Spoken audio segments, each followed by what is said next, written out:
I'm so excited about this joy movement and continuing, even though it's been a part of my life already for the past 4 and 5 years, to now invite more people to share in this opportunity of joy, and to have me share it with my friends, and my friends share it with others and our clients, and the stories around it, and to just remind people of how much power there is in discovering that joy. It can be life-changing for ourselves, but also for our employees, for our team members, to know that they can find joy in their lives and their days and their chairs. And we want everyone to be a part of this movement. We want people to discover this joy. Cheryl mentioned to me that Indianapolis might be a spot that would work for her on this city tour, and I just immediately went into action. I knew the ink pad would work for our space. I got together a list of people that I wanted to invite. We established times and dates, and this all happened within a matter of 2 weeks. So it can happen in your area too. You can invite people to your place to discover the chair of joy. If we can discover that inner joy within ourselves, that so much follows, that abundance mentality, that opportunity to do what we do best and figure out how can we do more of what we do best. And it's a process that we think we have to get that stuff first and then we'll find joy. But I think if we discover the joy first, sometimes those go hand in hand. But I think if we're looking for joy from the very beginning, then the rest of those things will fall in place. If you're thinking about being a host, I highly recommend that you consider doing it, not only to help rediscover that joy within you, but to empower your friends to discover that joy and their share of joy as well. It's super simple. It didn't take me very much time at all, and we all had a great time. So sign up.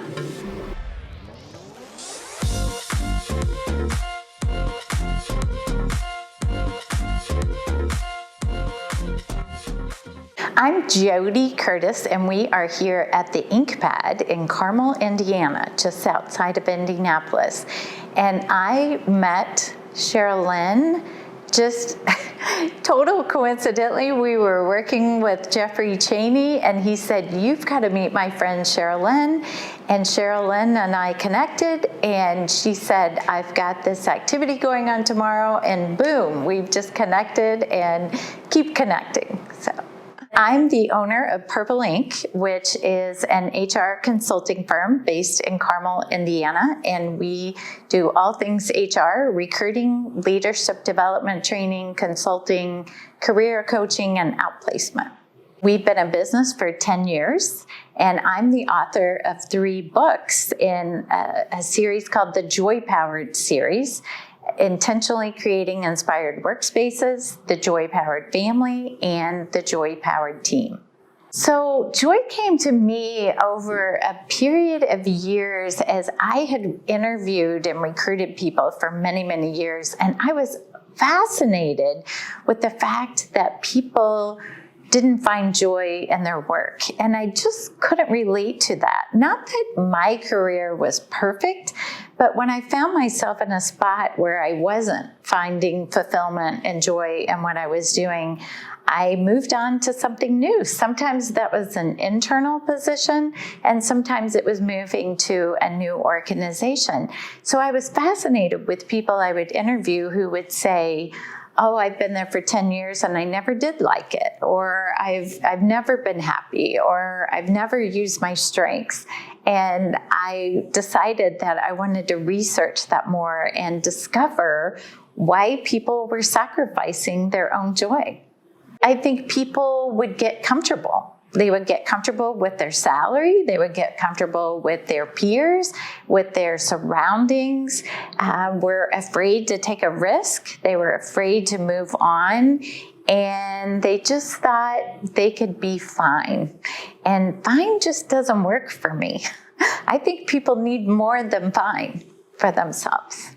I was the spark because I was looking for this opportunity to remind people of that, to encourage them to think about how they can discover joy in their work right now. So it wasn't, a lot of people felt like, oh, you're going to tell me I need to go somewhere new or I need to find a new career. And not necessarily. I encourage everyone to look first at where they are right now and what are they doing or not asking or not questioning or not raising their hand to say, hey, I can do something else here, or I can use my strengths in a different way. And then if the opportunity doesn't present itself in that same environment, maybe it is time to move on. And maybe there's other opportunities and other ways in their life they can find that joy. But we spend an awful lot of time at work to not find some joy in our work. If we can discover that inner joy within ourselves, that so much follows, that abundance mentality, that opportunity to do what we do best and figure out how can we do more of what we do best. And it's a process that we think we have to get that stuff first and then we'll find joy. But I think if we discover the joy first, sometimes those go hand in hand. But I think if we're looking for joy from the very beginning, then the rest of those things will fall in place. I think we find joy within ourselves. It's really almost like a spiritual quality that we have. It's not a temporary feeling of happiness. It's not that we might not always find ourselves in joy every single moment of every day, but when we can find that inner peace within ourselves and who we're surrounded by and who we're with and what our environment is with around us, that's when we can find joy in ourselves. Ooh, how much does joy cost? Well, I hope it doesn't cost you anything. But, in terms of, I hope you gain more than cost more. But I think sometimes we're afraid that it's going to cost us. We're afraid that we're going to take a risk where we might make less money or we might spend more money to get there. And I think joy's a win-win for all of us, not a cost. I remember back earlier in my career before I started Purple Ink, and I was new at an organization as an HR director, and the receptionist came to me on the very first day that I started there and said, I'm bored out of my mind, and if you have anything that I could help you with, let me know. And so I immediately, from that very first day on, had her start to assist me in projects. I asked for her opinion. I gave her some opportunity to create and to build. And she is now, it was a process of time, but she's now, and she had been the HR manager for over 20 years at the time, and now she's leading all the recruiting efforts for the firm because somebody gave her the chance. But it wasn't about me, really. She came to me. She asked the question. And I think she had asked many other people before me, and no one had responded to her. So that joy in her, it came from her. She knew she had it in her.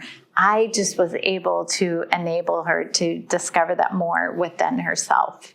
As much as I've talked and written about this concept of joy, being joy-powered and finding joy in your work, I'm fascinated by this concept of physically sitting in the chair of joy and making me ponder and reflect on where I find my joy, what moments in my life, what spaces that I'm in to where I can further develop this concept of my own joy and repeating the process, right? It's not about I want to have joy right this minute, but I want to have joy tomorrow and the next day and next week. And so what can I do? What habits can I create? What places can I go to so that I can continue to remind myself and rediscover that joy?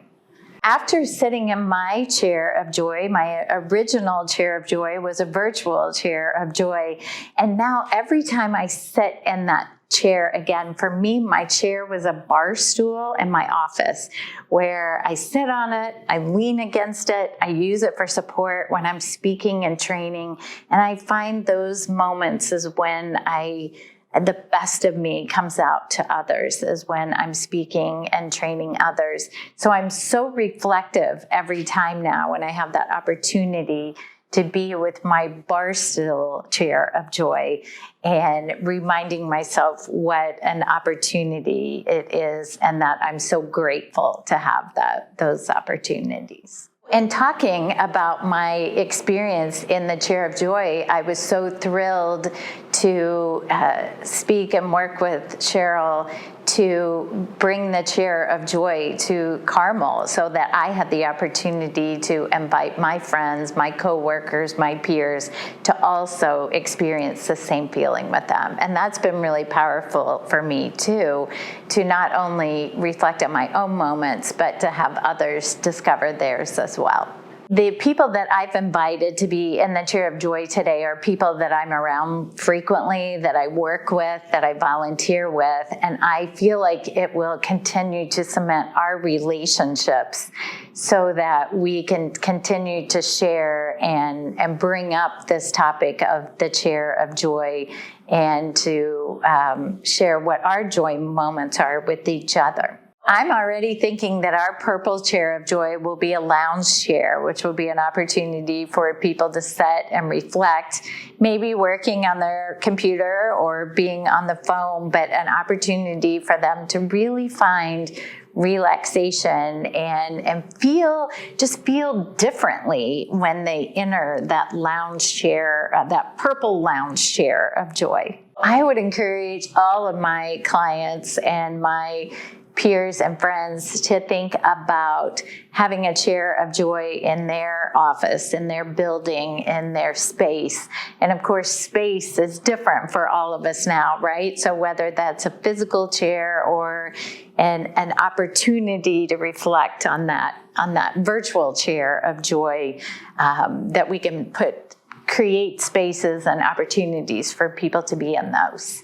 Joy is the answer, right? It's the answer for each of us to have those opportunities of self-discovery and reflection and creativity. And I think anytime we can remind ourselves of that by watching these videos, by reading the book, by hearing other people's stories. I'm such a proponent of sharing positive stories with others. Some stories will resonate more with you than others, but understanding how other people find joy in their lives. It won't be the same as the way I find joy, but I think it will continue to remind me of allowing people to discover that chair of joy for them. I'm so excited about this joy movement and continuing, even though it's been a part of my life already for the past 4 and 5 years, to now invite more people to share in this opportunity of joy, and to have me share it with my friends, and my friends share it with others, and our clients, and the stories around it, and to just remind people of how much power there is in discovering that joy. It can be life-changing for ourselves, but also for our employees, for our team members, to know that they can find joy in their lives and their days and their chairs. And we want everyone to be a part of this movement. We want people to discover this joy. I was on a call one day with Jeffrey Chaney, the first time I'd ever talked to him. And during the call, he asked me about my business, and he had been to our website and seen the books that I had written on Joy Powered, and he immediately said, I need to invite you to meet my friend Cheryl. And I think it was within just a couple of hours that I was connected with Cheryl already. And then she invited me to sit in the chair of joy the following day. And it's been boom, boom, boom ever since. Really fast pace of sharing this joy moment with others. Cheryl mentioned to me that Indianapolis might be a spot that would work for her on this city tour, and I just immediately went into action. I knew the ink pad would work for our space. I got together a list of people that I wanted to invite. We established times and dates, and this all happened within a matter of 2 weeks. So it can happen in your area too. You can invite people to your place to discover the Chair of Joy. So I sort of wondered when I started inviting people if they might say, what the heck is this? Are you crazy? But everyone, almost every single person I invited said, this sounds awesome. I can't wait to be a part of it. The only people who didn't show up just had a conflict with the date and time. So it was super easy to get people to be here. Of course, a concern in these times right now was safety. So I made it very clear up front with people how long that we would schedule every half an hour, that we didn't want to have a crowd, that they would be in a room 6 feet apart from the interviewer and the videographer, that it would be sanitized.